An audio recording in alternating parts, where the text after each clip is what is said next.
به نام خداوندی بخشنده و مهربان. همدیارانی عزیز، سلام و درود و رحمت پروردگار با یکی شما باد در هر کجای عالم باشد و در هر وقت و ساعتی که ما را میبینید و یا میشنوید.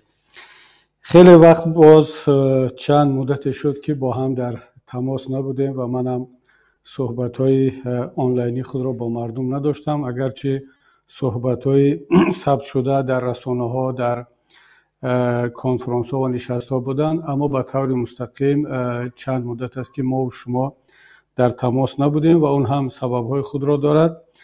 اما انشاءالله که اینک با فرارسیدن موسمی نوی سیاسی که معمولا از ماهای سپتامبر شروع می شود، هم موسمی درس ها، فعالیت ها، بازگشت مردم از تعطیل و جانک شدن نه تنها حیات سیاسی بلکه اقتصادی، علمی، فکری و غیره، ما تلاش میکنیم که با همکاری در مسئولین پیمان ملی تاجیکستان و دیگر گروه های کاری پیوسته در تماس مستقیم در فرمت های گوناگون باشیم، فرمت های اینگونه صحبت های آنلاینی، نشست ها و مثل این. البته برای صحبت امروزه یک موضوع بسیار مهم ولی همزمان حزن‌انگیز پیش آمد و البته ما خیلی هم میخواهیم که با مردم بیشتر درباره موضوعهای مثبت و پوزیتیو صحبت کنیم، اما چی کنیم که زندگی و حیات چنین هست، بخصوص روزگار ملت تاجیک انسان مجبور میشود بیشتر در موضوعهای منفی صحبت کند، نگاتیو صحبت کند، چون خود حیات هر روزه ما متاسفانه چون این موضوع ها را بیشتر پیشکش یا پیشنهاد میکند. و دوستان هم نام موضوع امروزه ما را ماندن که آیا حبس روشنفکران آخری کار است در تاجیکستان و کی گناهگار است یا به اصطلاح دیگر چرا چنین شد. من تلاش میکنم نظرهای شخصی خودم را در این باره خدمت شما عرض کنم و اگر بعد سوال‌های باشد و فکر ملاحظه‌ای باشد انشاءالله در خدمت شما هستیم. وقتی که این بازداشت‌های اخیر شد بخصوص عبدالخلیل خالقزاد مدیر شفاخانه ابن سینا و بعدا متاسفانه عبدالقادر رستم محرر این کتاب، البته عبدالقادر رستم را ما نه همچون محرری تنها یک کتاب میشناسیم، بلکه عبدالقادر رستم را جامعه فکری و علمی تاجیکستان همچون یک اندیشمند عالم بدون آن که محرری این یا آن کتاب باشد میشناسند، اما متاسفانه ایشان هم در این هفته آخر حبس شد و خبرها رسید که باز چندین نفر از شخصیت‌های شناخته کشور برای بازپرسی و صحبت‌ها در ناخنک دعوت شدند.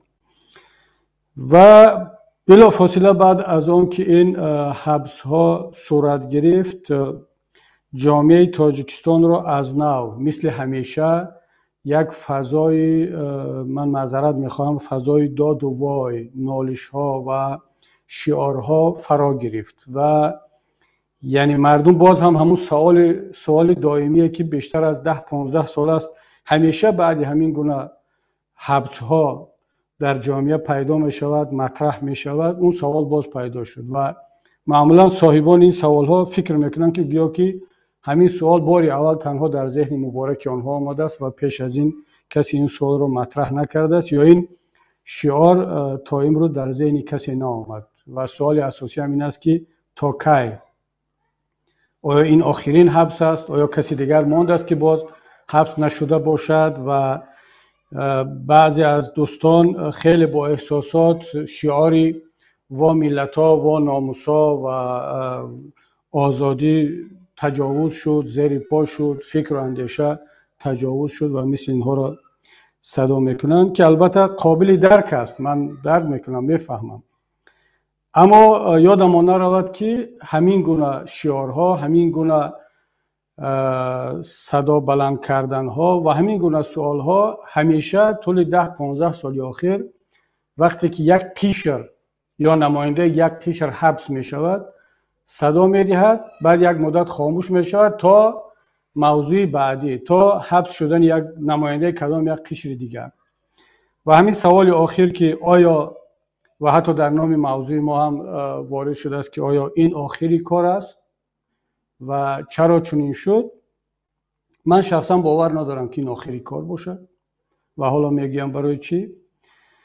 و این چنین خواهم گفت که چرا چنین شد و اصلا چرا چنین می شود. من در اینجا در دنبال پیدا کردن گناهکار نیستم که گناهکار است. همه ما گناهکاریم، از خرد و کلان، از حتی کسانی هم که دعوا میکنن که ما سیاسی نیستیم، در سیاست نیستیم.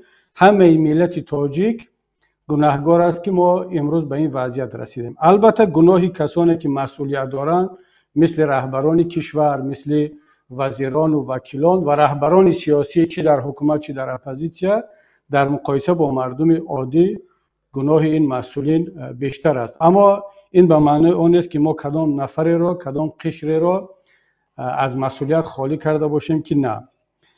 خب ببینید دوستان عزیز، من فکر میکنم که عبدالقادر رستم که آخران حبس هست، البته این آخران حبس نیست، این را باید گفت که بعد از عبدالقادر رستم باز یک مادری اون دلشاد، فامیلش فراموش کردم، اون نفری را که متهم به کشتار بانکیر هست، مادری او را حبس کردن. یعنی بعد از حبس بنام نماینده قشر روشنفکران باز حبس نماینده قشر مادران صورت گرفت. یعنی این آخری کار نیست دوستان عزیز. کسی فکر میکند که دیگر در تاجیکستان نماند کسی که باید حبس شود و سوال این است که بعد از این باز حکومت کی را حبس میکرده باشد؟ نه دوستان عزیز، مطمئن باشید که پیدا میشود. ما 10 میلیون هستیم. شما فکر میکنید که از بین 10 میلیون تاجیک یا تاجیکستانی امام علی رحمان پیدا نمیکند یگان نفری را که به نمایندگی از این یا آن قشر حبس کند و مردم را بترساند؟ حتما پیدا خواهد کرد. فقط سوال این است که آیا عبدالقادر رستم، عبدالخلیل خالقزاد یا این مادر بیگناه که فقط به خاطر آن که مادر کسی هست حبس می شود، آیا همین روز حبس شدند اینها؟ یعنی همین یک هفته پیش، چند روز پیش؟ من فکر میکنم که حکم حبس اینها هنوز 10-15 سال پیش صادر شده بود از طرف امام علی رحمان. البته حکم شخصی نه، من به این معنی نیست که حالا مثلا امام علی رحمان 15 سال پیش گفته باشد که در تاریخ مثلا فلان ماه اوگوست عبدالخلیل خالقزاد حبس شود یا عبدالقادر رستم یا مادر دلشاد یا کدام ژورنالیست و بلاگر و ملا و سیاستمدار. نه، به این شکل نیست. منظور حرف من این است که وقتی که رهبر یک دولت تصمیم میگیرد که یک ملت را بترساند، بشکند و همه آنها را گمانبر در این یا آن جنایت به حسابد، اون یک حکم عمومی صادر میکند برای تمام مقامات قدرتی، برای سود، پروکراتور، امنیت، وزارت داخله، رئیسان ناحیه‌ها و جماعت‌ها و اینها، یک حکم دائمی که در این کشور باید هیچ کس اصلا از خط کشیده قانون، نه از خط کشیده قانون میتواند برد، اما بر ضد منفیت و خواسته های یک خانواده نباید حرکت کند، صحبت کند، کاری را انجام بدهد، اگرچه در چارچوب قانون باشد، اگرچه به منفعت ملت هم باشد. و این یک حکم طولانی مدت عمومی را صادر کرده است و تمام ملت 10 میلیون انسان باید اکنون منتظر بشیند که نوبت او کی میرسد. در ماه برای مثال سپتامبر 2015 یا در سال 2012 پیش از آن یا در سال ماه اوگوست 2023 باید هر کدام ما منتظر بشینیم که نوبت او کی میرسد. حکم زندانی کردن، شکنجه کردن، تحقیر کردن تمام ملت از طرف امام علی رحمان 10-15 سال پیش الکی صادر شده بود. من دقیقاً حالا خیلی انتخاب اون تاریخ دشوار است که مثلا در کدام تاریخ رو میتوان آغاز این حکم صادر کرده علیه ملت نامید. حالا بالفرض جنگ شهروندی تمام شد، ما مصالحه کردیم، سازشنامه عمومی امضا شد و ملت گویا به توافق رسید که در یک فضای صلح و آرامی زندگی کند. امام علی رحمان همگی 7 سال در سر قدرت باقی میموند طبق این سازشنامه و طبق کنستیتوسیون عمل کننده آن وقت و بعد از آن انتخابات آزاد برگزار می شود. ملت تاجیک به غیر از امام علی رحمان دیگر هر کسی را که انتخاب کند حق دارد.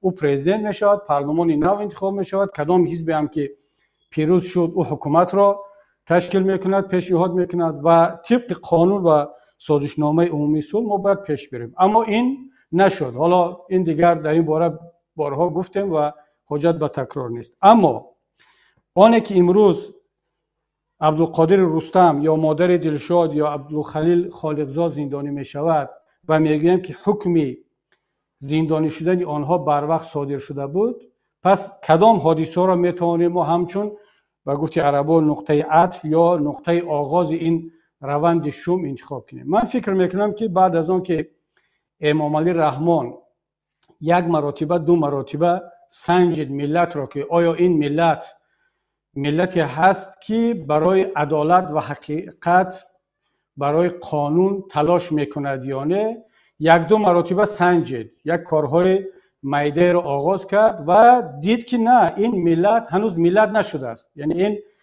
10 میلیون تاجیک که اون وقتی که آغاز کرده بود ما تقریبا 8 میلیون یا 8.5 میلیون بودیم، هنوز این ملت نیست، یک قوم، یک مردمی هستند که اینها را خیلی آسان می شود به منطقه، به گروه، به حزب، به قشر جدا کرد و هر قشر را علاهیده ضعیف کرد، از بین برد.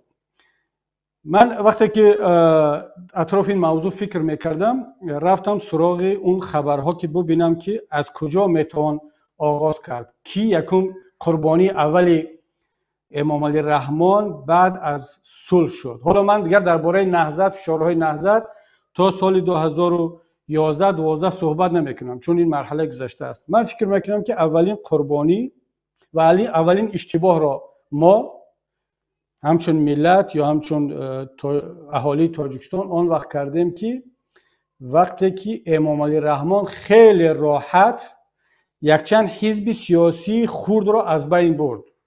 اون وقت نه دنبال نهضت آمد، نه حزب دموکرات، نه یگان حزب دیگر، نه، این را از احزاب و از گروه های بسیار هم خرد آغاز کرد. برای مثال حزب ترقیات بود که رهبرش و مؤسسش سلطان قوت بود، یک شخصیتی خب خیلی معروف، ولی تا اونجایی که من میشناختم صحبت‌های کوتاهی که با ایشون در وقت کمیسیون آشتی ملی و بعداً داشتیم، یک تاجیک اصیل از زادگان منطقه کلاب که به حقیقت و عدالت باور داشت و فکر میکرد که اگر به سر قدرت بیاد او و حزبش از امام علی رحمان بهتر میکند و حزب ترقیات را تأسیس داد. اما چیکار کردن؟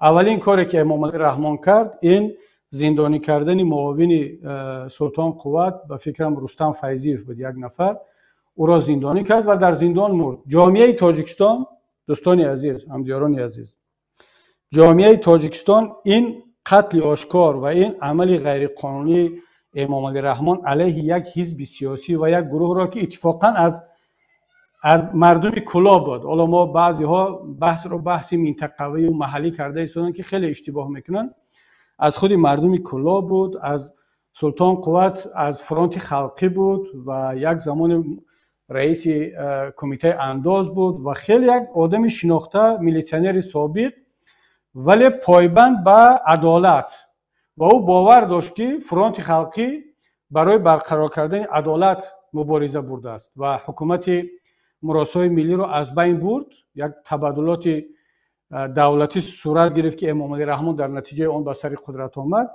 اکثریت کل اعضای فرانت خلقی به این باور داشتند که با این تبادلات نظامی و سیاسی، تبادلات دولتی که امام علی رحمان سر قدرت می آید، عدالت برقرار می شود. بعد فهمیدن خود اعضایان فرانت خلقی مثل قوت سلطان که نه، این یک دروغ بود است که از اونها از مردم کلاب استفاده کردند بر ضد ملت تاجیک و یک گروه سر قدرت آمد و همه را آهسته آهسته دارد از قدرت دور میکنند و این معرکه اولین علیه این حزب آغاز شد. جامعه همه تقریبا خاموش ایستادن، از آن جمله ما اپوزیسیون. یعنی وقتی که ما میگم اینجا خودم را استثنا نمیکنم، بیرون نمیکنم از این، اگرچه در اون وقت مسئولیت کلان نداشتم و موقع شخصی من کاملا دیگر است، اما من حالا حق ندارم بگم که نه اون وقت موقع من دیگر بود و نسبت این رفتارها من فکر دیگر داشتم. نه، چون یکی از مسئولین حزب نهضت اسلامی تاجیکستان و در مجموع اپوزیسیا بودم، امروز با کمال مسئولیت و با اعتراف این حقیقت تلخ میگویم که ما هممون گناهکار هستیم در آن که اجازه دادیم که امام علی رحمان اول آمد حزب ترقیات و بعد از آن حزب دموکرات، رهبر حزب دموکرات محمد روزی اسکندرов رو سال 2003 حبس کردن، آوردن 2005 با مدت 23 سال زندانی کردن و جامعه این را خیلی خاموش فرو برد. از اون جمله اپوزیسیا، از اون جمله روشنفکران، روزنامه‌نگاران و بغیر از خانواده همون جبردیده و مظلوم دیگر هیچ کس صدا بلند نمیکند که برای چی چون این کار صورت میگیرد. شاید اینجا سوال به وجود بیاد که شما در کجا بودید؟ برای چی شما صدا بلند نکردید؟ من اینجا دو مسئله را باید بگم. یکی این که واقعا هم این مسئولیت تمام اپوزیسیا بود، نابسته از آن که خانواده اون مظلوم یا کسی حبس شده حزب آن چی موقع دارد و چی خواهش میکند.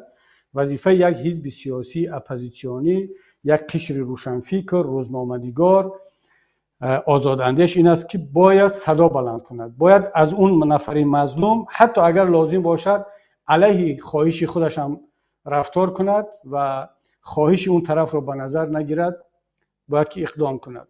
چون اون وقتی که من اتفاقا در اگرچه خیلی ها از بعضی صحبت های محمد روزی اسکندرov ناراحت بودن که او بعد از اون که با حکومت وارد شد و یک انتقادهای را علیه اپوزیسیا از اون جمله حزب نهضت شروع کرد، حالا تا کجا این انتقادها حق بودن یا ناحق بودن من کار ندارم. یعنی میتواند قسم زیادش عادلانه باشد، برحق باشد، میتواند قسم دیگرش ناحق و یک کمی زیاده روی باشد، اما این موضوع بحث ما نیست. موضوع این است که وقتی که این انتقادها شد، یک گروه آمدن گفتن که خب این با حکومت همراه شد و حالا که حکومت با اون مشکل پیدا کرد پس خودش میداند و به اصطلاح مشکلاتش اگر در پهلوی ما می بود و نمی رفت شاید که این وضعیت بالای سرش نمی آمد و خیلی ها این را آرام قبول کردن و هضم کردن. اگر شخصا خودی من رفتم در دادگاه شرکت کردم در سود عالی و موقع من دیگر بود، اما حالا صحبت اطراف موقع شخصی یک نفر نمی رود. در مجموع اپوزیسیا این مناسبت حکومت نسبت محمد روزی اسکندرov و حزب دموکرات رو خیلی آرام فرو برد و حتی بعضی خواهش هم شده بود اون وقت که شما سر و کار نگیرید، با ما نزدیک نشوید، اگر چون حکومت وعده کرده است که با یک جریمه و یک حکم سبک رو آزاد میکند، اگر حزب نهضت یا اپوزیسیا وارد کار شد تمام دیگر اون حکمش سنگین‌تر میشد. اتفاقا اینجا کمی پیشتر میروم، وقتی که زید سعیدov رو حبس کردن دقیقا همین موقع از طرف هم حزب‌ها و هم گروه‌ها و خش و تبار خانواده زید سعیدov بود که شما کاردار نشوید، ما با صدا بلند نکنید که وضعیت زید سعیدov بدتر خواهد شد. نمیدونم تا کجا بدتر میشد. 30 سال حکم گرفت، یعنی از این بدتر مگر میشود که برابر حکم ابد هم هست. ولی به هر صورت وقتی که این کار صورت گرفت قشرهای دیگر کجا بودن؟ ما کجا بودیم؟ هممون. حزب ترقیات رفت، حزب دموکرات، بعد از اون حزب تاجیکستانی نو زید سعیدov و مجموعه و بعد از اون حزب نهضت اسلامی تاجیکستان. در همون مدت تا حزب نهضت اسلامی تاجیکستان روزنامه‌نگاران رجب میرزا، دلیر شریپوف، سیف الله زاده، محمد علی حید لطوکوب و خیلی هم به یک طور فاجعه بار لطوکوب شدن. دیگر تمام قشرها خاموشند و میگن این به ما ربط ندارد. این حالا به من چی؟ حالا شاید خودش یگان مشکلی داشت. حتی وقتی که نسبت مردم بدخشان پامیر امام علی رحمان در سال 2012 لشکر کشید، تمام منطقه‌های تاجیکستان، منطقه‌های دیگر همه تماشابین بودیم، خاموش بودیم. حتی حزب‌های سیاسی، حتی اپوزیسیا هم خاموش می‌ایستاد. و اون وحدت ملی که حالا فرق ندارد، اون پامیری هست، این کلابی هست، اون نهضتی هست، این ملا هست، این روشنفکر است، این تاجر است، این شهروند تاجیکستان است، این یک انسان است، نباید نسبتش ظلم شود. این مفهوم و این موقع در بین ملت تاجیک وجود نداشت و امروز هم متاسفانه وجود ندارد. و همین است که امام علی رحمان خیلی ماهرانه، خیلی مکارانه و خیلی با استفاده از این وضعیت ملت یکی را پس یکدیگر از بین برد، ضعیف کرد. و من وقتی که میگم که آیا آخری کار است، من میگم نه، این آخری کار نیست. و دقیقا همون ضرب المثل عربی به خاطرم می آید که ترجمهش این است که میگوید یک برزگاوی سیاه را وقتی که گرگ ها خوردنی میشن میگوید من آن روز خورده شدم که گرگ ها برزگاوی سفید را خوردن. یعنی قصه کوتاه اگر بگم این است که وقتی که دو برزگاوی خیلی هم تنومند در یک مرغزار میچریدن و گرگ ها جرأت نداشتن که به این دو همزمان هجوم کنند، چون هر دو تنومند بودن، از یکدیگر دفاع میکردن. و بعد یک حیله کردن، آمدن به برزگاوی سیاه گفتن که خب ما گرسنه هستیم، باید یکی رو بخوریم و اگر خودت خاموش بشینی و به ما هجوم نکنی، ما اون برزگاوی سفید رو میخوریم، سیر میکنیم، میرویم دنبال زندگیمون و اصلا دیگه به خودت کاردار نیستیم. و این برزگاو هم گفت خب خیلی خوب، پس مادامی که خودم زنده میمونم چرا من دفاع از او کنم، و کنار ایستاد و برزگاوی سفید خورده شد. بعد یک هفته یا چند مدت گرگ‌ها از نو گرسنه شدند و آمدند به همون مرغزار.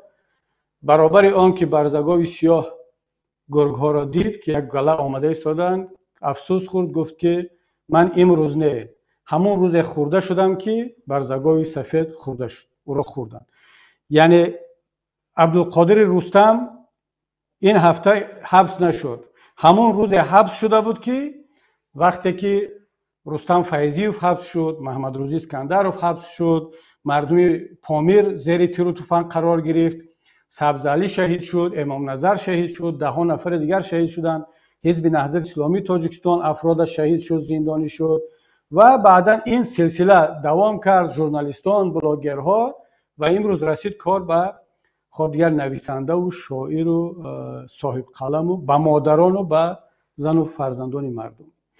یعنی ما بالاخره باید به این نتیجه برسیم که دیگر دنبال آن که کی گناهگار است و کی خطا کرد نگردیم، بلکه باید به این نتیجه برسیم که امام علی رحمان این ماشین را که یک ماشین رپرسیوی، من بارها این صحبت را کردم، باز تکرار میکنم که امام علی رحمان یک مکانیزم، یک ماشین، یک غول انسانخور را در تاجیکستان راه اندازی کرده است، با وجود آورده است که او باید هر زمان یک انسان را قربان کند، یا یک انسان یا یک گروه را به نمایندگی از انسان‌های دیگر باید قربانی کند. چرا؟ اگر این مکانیزم، این ماشین رپرسیوی، این کمبین اگر انسان نخورد، یکی را زندانی نکند، امام علی رحمان فکر میکند که رهبریش، حکومتداریش، قدرتش ضعیف شده ایستاده است. باید همیشه ملت را در حالت ترس و نگرانی و فشار نگه بدارد. و ما هم منتظریم، ما هم تماشابین میبینیم. خب حزب‌ها را تمام کرد، روزنامه‌نگاران را و بلاگرها را تمام شدند، تاجران موفق را، چی تاجر اپوزیسیونی بود یا تاجر موفق بود مثل آریم، مثل زید سعیدوف، اینها را هم تمام شد. الان در تاجیکستان دیگر کی ماند؟ پیرزن‌ها، مکتب بچه‌ها، چیناونیک‌ها و منصبدارا و اوانگرد و یک گروه از به اصطلاح روشنفکران خاموش که اونا هم هیچ وقت اپوزیسیونی نبودن و اصلا در فکر اپوزیسیا بودن هم نبودن و گاه حتی اپوزیسیا را هم انتقاد میکردن، تا اینکه توسط این انتقادها از اپوزیسیا و یک نیش زدن و یک کارهای را به فایده حکومت کردن جان خود را نجات بدهند. اما بالاخره این ماشین رپرسیوی، این کمبینی که باید همیشه خون انسان بخورد، باید که همیشه یک نفر را قربانی کند، باید در کار کند، باید در حرکت باشد. اپوزیسیا دیگر نیست. ملا تمام شد، مسجد تمام شد، حزبای سیاسی و نهضت تمام شد، روزنامه‌نگار مستقل نماند. اکنون نوبت به اصطلاح چند تا روشنفکر خاموش و ترسو و حالا مصالحه کار رسید و بعد از اون میرود به قشرهای دیگر. یعنی همه ملت باید نوبت منتظر باشد که بعد از اون نوبت کی میرسد.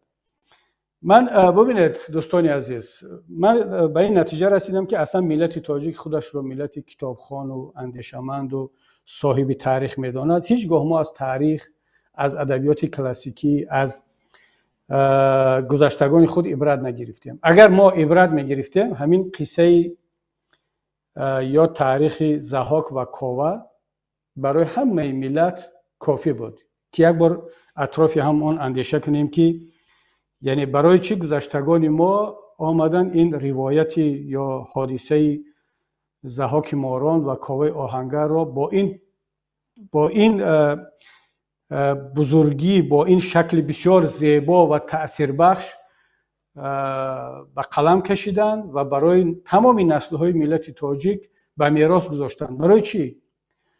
مگر برای عبرت نبود، برای اندیشیدن و یک خلاصه گرفتن نیست؟ امروز اگر ما یک بار همون قصه رو پیش نظر بیاریم که ضحاک کی بود، چی کار کرد، کاوه آهنگر چی بود و برای چی چنین شد. وقتی که ما سوال میگذاریم که چرا چنین شد، چرا عبدالقادر رستم زندانی شد، ما باید جواب این سوال رو در قصه ضحاک و کاوه آهنگر باید جستجو کنیم. در اونجا خوب نشان داده شده است. ضحاک کی بود؟ امروز ضحاک کی است؟ ضحاک یک حاکم ظالم بود، در زمان خودش پرزیدنت بود، رهبر بود، دولت رو اداره میکرد و دو مار داشت در دو کتفش. البته بودن دو مار در کتف یک انسان این روایت است، افسانه است، ولی این رمز است. خود مفسران هم و خود تحلیلگران هم به این نتیجه، شما در کتاب‌های ادبیات خواندید که این دو مار ضحاک رمز از دو نفس است، یکی نفس قدرت و شهرت، یکی نفس مال و دارایی که در دو شانه ضحاک وجود داشت و هر گاه قربانی طلب میکرد و هجوم میکرد به مغز سری خود ضحاک و ضحاک مجبور بود که برای آرام کردن این دو مار کتفانش مغز سری اهالی خودش را، شهروندان خودش را بگیرد، برای این ماران بخوراند تا اینکه اونها آرام شوند، نفسش آرام شود. و کار تا جای رسید که دیگر فرزند یکم، دوم، سیوم و ششم کاوه آهنگر را قربانی کرد، مغز سری آنها را به ماران به نفس خود خوراند و نوبت به فرزند هفتم خورده رسید. کاوه آهنگر دیگر طاقت نکرد و دست به مبارزه و مقاومت و شورش و انقلاب زد. خب ضحاک زمان ما کی هست؟ بدون شک امام علی رحمان.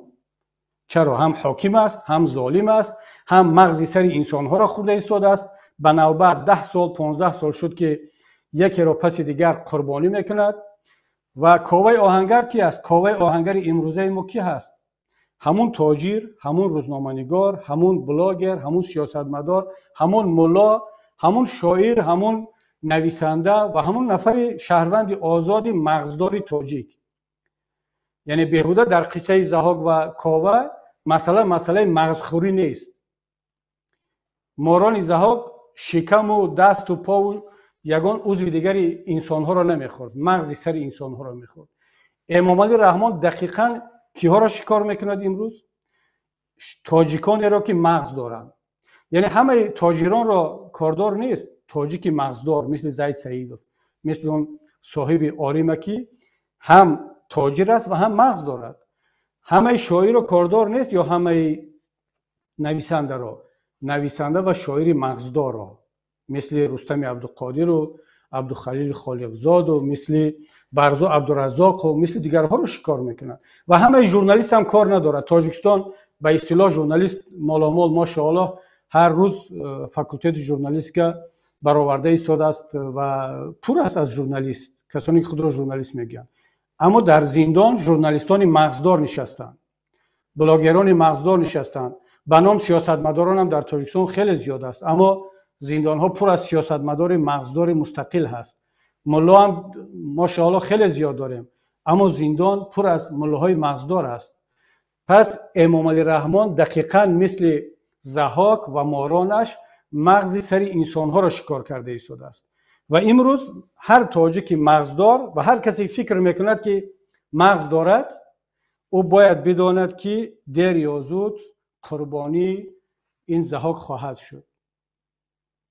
و مگر اینکه مغزش را دیگر یا بگیرد و بیرون هجرت کند یا اینکه اصلا مغزش را خاموش کند و مثل بعضی همون چاپلوسا و کسانی که قلم و فکر و اندیشه و سخنش را در خدمت این ضحاک ماندن مثل آنها رفتار کند. این دیگر انتخاب خود انسان است. اما این را بدانند دیر یا زود نوبت آنها هم خواهد رسید. یعنی آنها فکر نکنند که حالا نوبت آنها نمیرسد و این سوال را به خود بگن که خب من چیکار کردم. من که از امام رحمان تعریف کرده ایستم، گاه اپوزیسیون رو تنقید میکنم و اصلا به سیاست کار ندارم. اما مطمئن باشید که وقتی که این کمبین این ماشین یا این ماران ضحاک مغز سر میخواهد از دیگران که تمام شد، با همون مغز سر بگذار مغز سری حالا یک کمی خشک شده هم باشد، با اون هم نیاز پیدا میشه.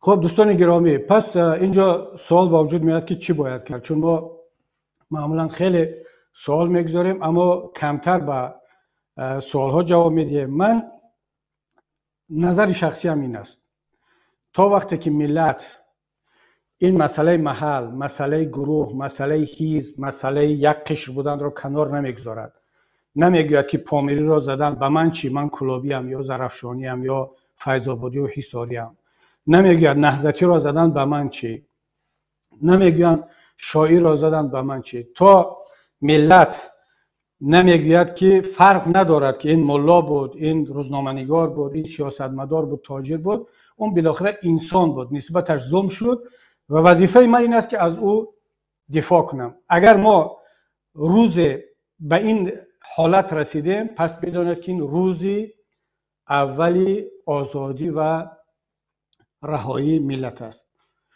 حالا شاید سوال با وجود بیاد که کاوه پس کی است؟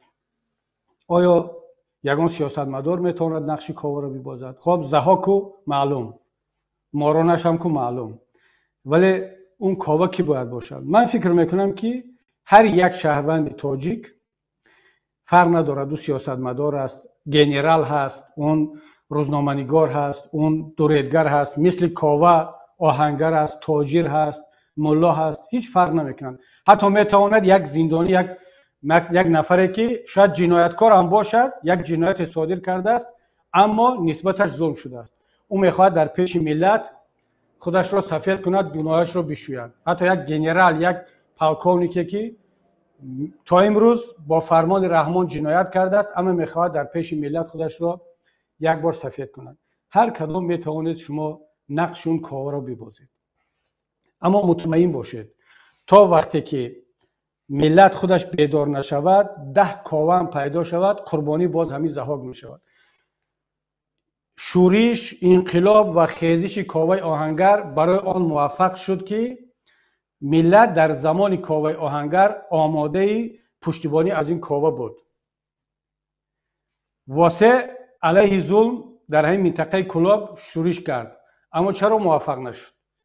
برای که مردم نه تنها در منطقه کلاب، در ناحیه بلجوان، بلکه در تمام بخارای شریف آن زمانه پشتیبانی نکردند و موفق نشد، قربانی شد. وگرنه جسارت واسه از جسارت کاوه آهنگر کمتر نبود. پس یک عامل به تنهایی کافی نیست. ما ضحاک داریم، یک عامل که تمام کارهای ضحاک را انجام داده ایستاده است. ما دو عامل دیگر نمیرسد، یکی ملت بیدار و ملت آگاه، دیگر کاوه که اون پرچم را بلند بردارد و مبارزه را علیه این ضحاک آغاز کند. و من حالا وظیفه خودم رو در چی میبینم؟ شاید بعضی‌ها بگن که مادامی که ملت نیاز به کاوه دارد، ضحاک داریم، ملت نیاز به کاوه دارد، پس چرا در فیسبوک کار کنیم؟ چرا در یوتیوب؟ چرا این صحبت ها انجام میشد به جای مبارزه بردن در میدان؟ من نظرم این است برادران عزیز، هنوز ملت تاجیک قسم زیادش خواب است. هنوز کلابی آماده نیست در پهلوی پامیری بیستد. هنوز پامیری آماده نیست که در پهلوی کلابی و زرفشانی و فیض‌آبادی و دوشنبگی بیستد. هنوز یک ملا آماده نیست که در پهلوی یک دموکرات بیستد، یا یک دنیوی، یک دموکرات، یک آزاداندیش، یک ژورنالیست آماده نیست که در پهلوی یک ملای مظلوم بیستد. پس کاوه هم اگر بیاید در همین شب و روز، مطمئن باشد که قربانی خواهد شد. ما چند کاوه را در این بین از دست دادیم. زید سعیدوف مگر کاوه نبود؟ بزرگمهر یاروف کاوا نبود، محمد علی حیات و سید عمر حسینی و ده ها نفر دیگر از برادران ما در زندان، از بچهای گروه 24، از حزب نهضت، از حزب دموکرات، از دیگران، مگر اینا کاوا نبودن؟ اینا هم کاوا بودن، اما ملت زمانی کاوا نبود. پس وظیفه ما این است که امروز هر چی امکان دارد بیشتر با مردم صحبت کنیم، مردم را آگاه کنیم، بیدار کنیم که مردم وقتی که احساس شد که آماده هست و کاواهای دیگر را قربانی نخواهد کرد، مطمئن باشد که دیگر نیاز به کبیری نیست، نیاز به یگان سیاستمدار دیگر نخواهد ماند. یک کاوا از بین ملت تاجیک، یک گنرال، یک پلکان، حتی یک کاپیتان پیدا می شود که این پرچم را علیه ظلم بلند بردارد و ملت را به آزادی برساند. امروز در افریقا که تقریبا بسیاری از اون کشورها شرایط است از تاجیکستان بهتر است، شما میبینید که گنرال ها و پلکانیکا چیکار کرده ایستادند. در دوام 2 سال 7 کشور افریقایی به دست گنرال ها افتاد و حالا من نمیگم خوب است یا بد است، کار داخلی آنها، اما اونها دیدن که نه، دیگر رهبریتشون، مثلا چند روز پیش در گابون یک پرزیدنت 30 سال از پدرش میراث گرفت و باز این انتخابات را هم گویا با 60-70% پیروز شد. گنرال ها آمدن گفتن بس، پدرت حکمرانی کرد، همه را دزدید و غارت کرد، باز پسرش 30 سال، بس دیگر. خب امامعلی رحمان 30 سال شد ملت را غارت میکند، میکشد، کاواها را از بین برده ایستاده است، باز میخواهد که به پسرش یا دخترش بدهد. کنی اون گنرالی جوانمرد و جسور و ملت که خب بگوید بس ملت را به آزادی برساند، کنی اون پلکانی، کنی اون نفری که در داخل کشور است. همون گنرال ها هم اپوزیسیون نبودن، در خارج در اروپا نبودن، از یوتیوب نکردن، در پهلوی رحمان بودن. چند نفرش رئیس گارد ملی، چند نفر دیگر وزیر دفاع، چند نفرش قماندان کدام یک نیروی ویژه.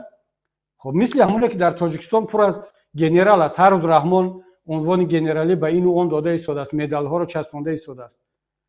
به خاطر چی؟ یعنی اون مدال رو به شما دادن، عنوان گنرالی رو دادن که برای که به رحمان مثل یک میبخشید سگ چوپانی خدمت کنید.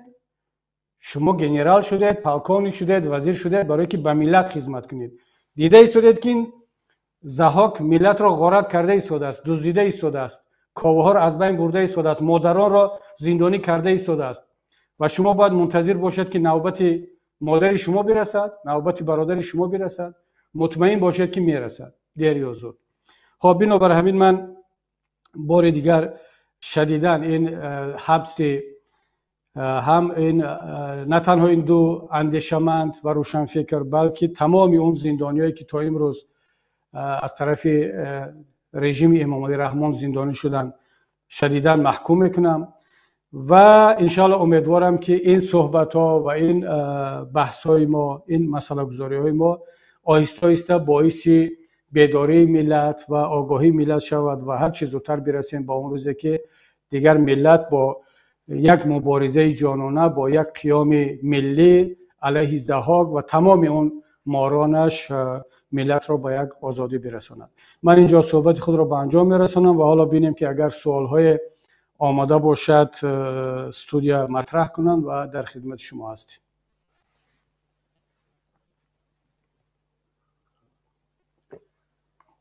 خب حالا میبینم که در اینجا یک سوال نوشتن در اکران. خب سوال من اینه که معمولا روشنفکران خود را طرفدار این یا آن گروه های سیاسی نمیدانند و در بسیار حالت از مخالفین نیز انتقاد میکنند. بازداشت خالقزاده و عبدالقادر رستم چه پیامی میتواند داشته باشد، مخصوصا به قشر روشنفکر تاجیک؟ خب دوستی عزیز، یک روشنفکر شرط نیست که طرفدار این یا آن گروه سیاسی باشد.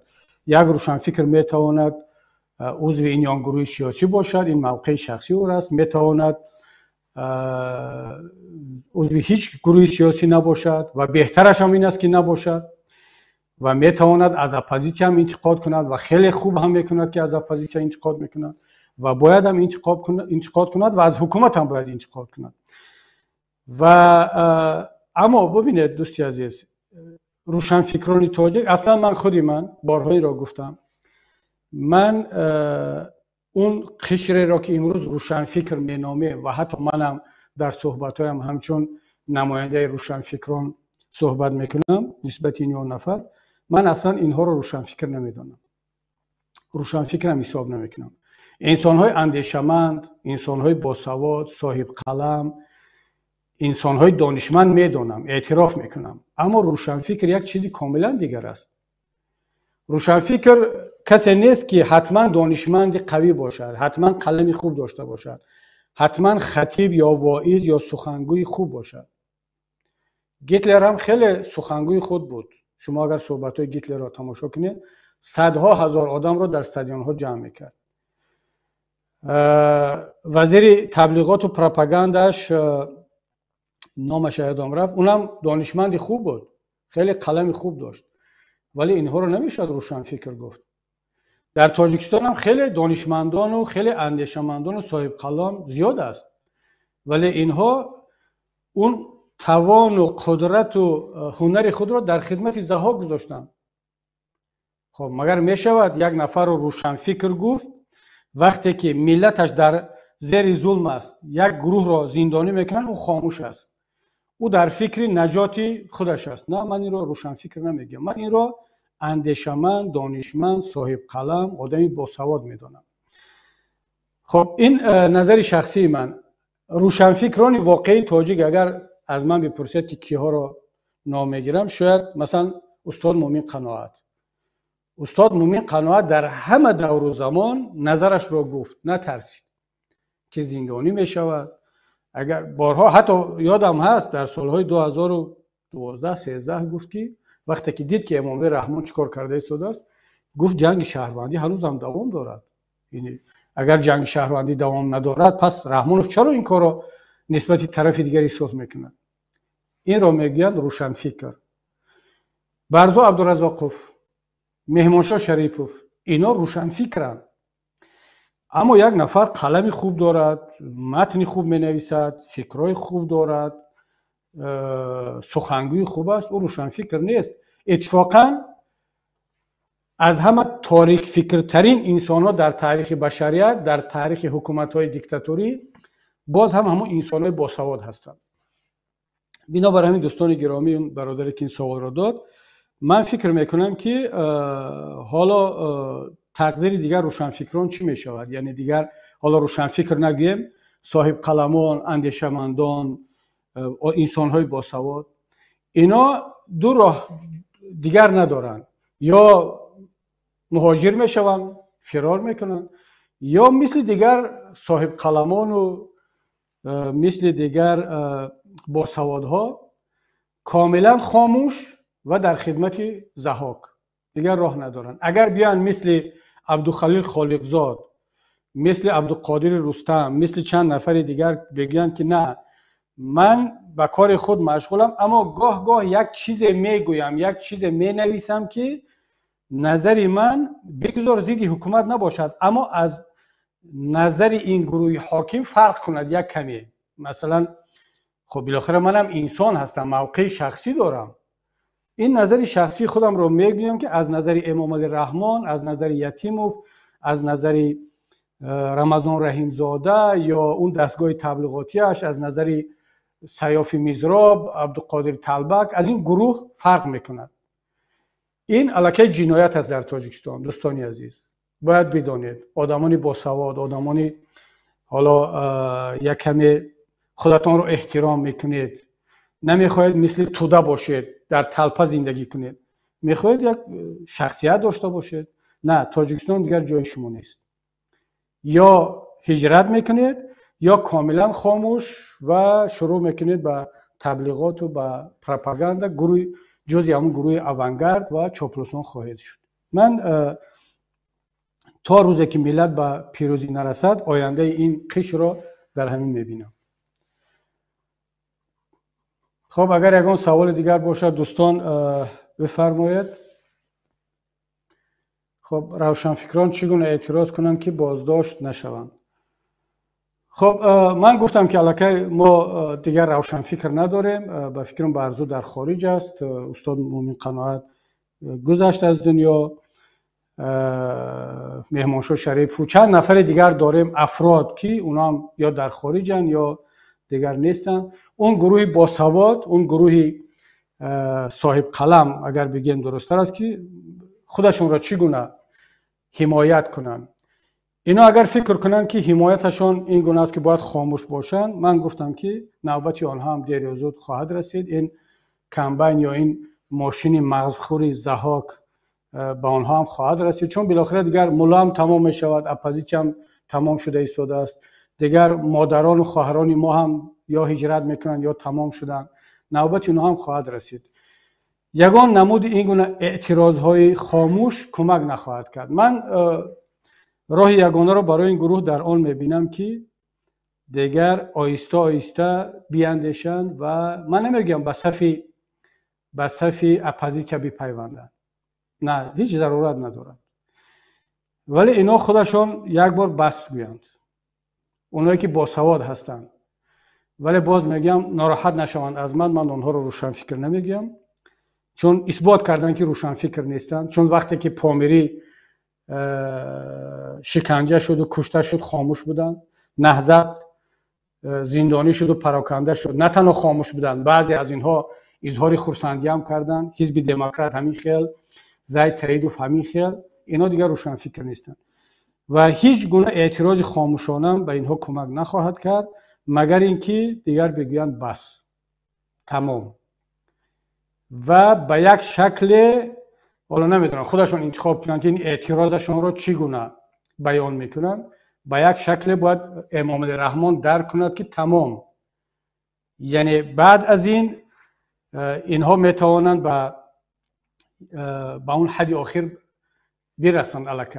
بعضی ها میدونید چیکار میکنن، بعضی ها میگن که خب مینالند، میگن برای چی ما رو زندانی نمیکنید، ما ملا نیستیم که، ما نهضتی نبودیم که، ما تنقید میکردیم که، ما مثلا با شما هم فکریم که. وقتی این حرفا تمام شد، باز تکرار میکنم، کافی هست که شما یک انسان با مغز باشید، مستقل باشید، دیگر فرق نمیکند ملا هستی، مینوش هستی، خب زردشتی هستی، کمونیست هستی، پامیری هستی، زرافشانی هستی، کلابی هستی، هیچ فرق نداره. و من به این بعض بنام با سواد و روشنفکرایی که بحث امروزه را بحث محل کردند، یا امام علی رحمان و یک گروه علیه تنها کلابی ها مبارزه میبرند، یا تنها زرافشانی ها امروز هدف قرار گرفتن، یا تنها پامیری ها، بس کنید این حرفا رو. امام علی رحمان یگان گروه، یگان قشر، یگان حزب و دین خاص را هدف قرار نداده است. امام علی رحمان انسان را هدف قرار میدهد و مغز انسان را. بنابر همین من نظرم در نسبت این سوال شما و نسبت اعتراض این گروه همین است برادری عزیز. خب یک سوال دیگر اینجا در اکران هست. طبق در رسانه ها منتشر شده است بازداشت خالقزاده را اختلاف داخل حکومت میدانند و گفتم میشود خالقزاده از دوستان نزدیک یتیموف و رمضان رحیمزاده وزیر کارهای داخله می باشد و در کتابش از یتیموف و رحیمزاده دوست گفته نقل قول کرده است. آیا این اوج گرفتن اختلاف در داخل حکومت است یا نوبت شکستن میان روشنفکران؟ خب دوستان عزیز، بیاید به همین افسانه ها دیگر خاتمه بدهیم. یتیموف، رمضان رحیمزاده، یوسف رحمان یا کدام نفر دیگر، اون گروهی در رسانه ها در فیسبوک یکی خودش را روشنفکر، یکی خودش را نمیدونم حالا کتابدار، کتابخوان مینامد، نه، این فریب اینها رو نخورید و اصلا باور نکنید که در داخل این گروه حاکم کدام اختلاف وجود دارد. اینا نقش همون به اصطلاح بود یک زمانی خراش پلاخای میلیسیسکی، میلیسیانیر، یعنی پلیسیست که یک گروه نقش پلیسی خوب را میبازد، یک گروه نقش پلیسی بد را میبازد، اما در اصل اینا همه یک گروه هستند، اینا از یکدیگر وابسته هستند. یتیموف، رمضان رحیمزاده، یوسف رحمان و این گروه هایی که گاه خودشون ژورنالیست هستند، در سازمان های ژورنالیستی کار میکنند، محرر کدام روزنامه هستند، اینا هیچ کدام نه دوست کدام ژورنالیست هستند، نه با خالقزاده دوست بودند یا هستند، نه با عبدالقادر رستم. یتیموف دوستی هیچ کسی نیست. یتیموف دوستی منصبش است و در خدمت رحمانوف است. یتیموف منصبش رو دوست می‌دارد. رمضان رحیمزاده منصبش رو دوست می‌دارد. دوستی منصبش است. کی میگه که یتیموف دوستی خالقزاده بود است و رفت آمد داشتن؟ بله، یتیموف با همه روزنامه‌نگاران و با زید سعیدوف هم دوست بود. وقتی که من با یتیموف صحبت کردم بعد از اون یک هفته قبل از هجرت، از او پرسیدم که برای چی زید سعیدوف رو فریب کرده آوردی؟ تا جایی میدونم خودت کفالت دادی که زید سعید بیاید و هیچ چیزی به اون نمیشود و زندانیش کردی. با او دوست بودی، با او شش و خیز داشته، دوستی داشته. میدونید چی جواب داد یتیموف؟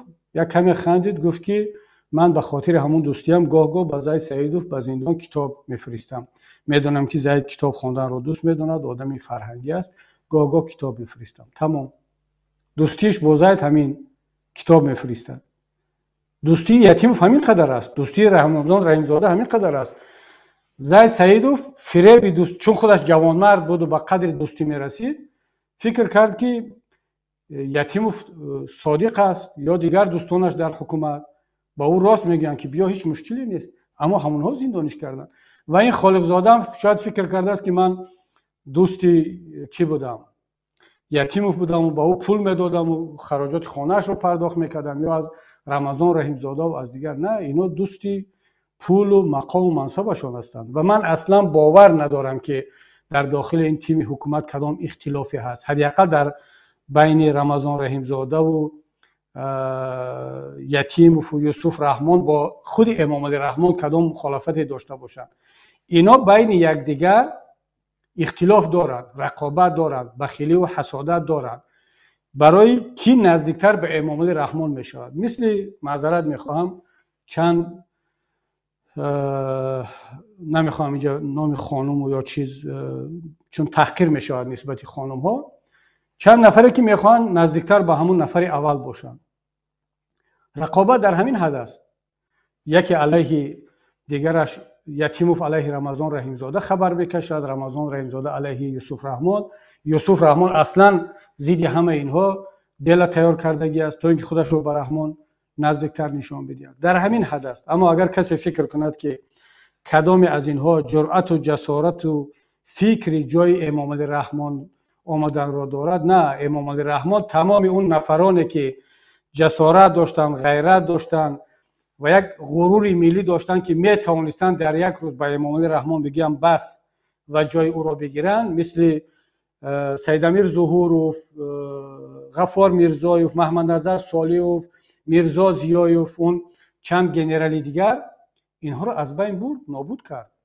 و چند وزیر و چند کسی دیگر از خود همون فرانت خلقی و از سیاستمداران. امروز یک چند آدمی منصب دوستی، جاه طلبی، چاپلوس مانده است که با استفاده از این رپرسی ملت در خدمت امام علی رحمان هستند و اینها میدانند که بعد از امام علی رحمان دیگر هیچ کدام اینها شانس ندارند و تمام کار را خواهند کرد که امام علی رحمان عمر سیاسیش طولانی تر شود. بنابر همین بیاید این افسانه و این نیفا را کنار بگذاریم که گویا یتیموف دوستی خالقزاده بوده است و این به خاطر ضعیف کردن یتیموف را زندانی کردن. نه، اگر این کار میشد زید هم دوستی یتیموف بود و دوستی، اتفاقا یک نفری که حالا در زندان حکم ابد گرفته است، من شنیدم،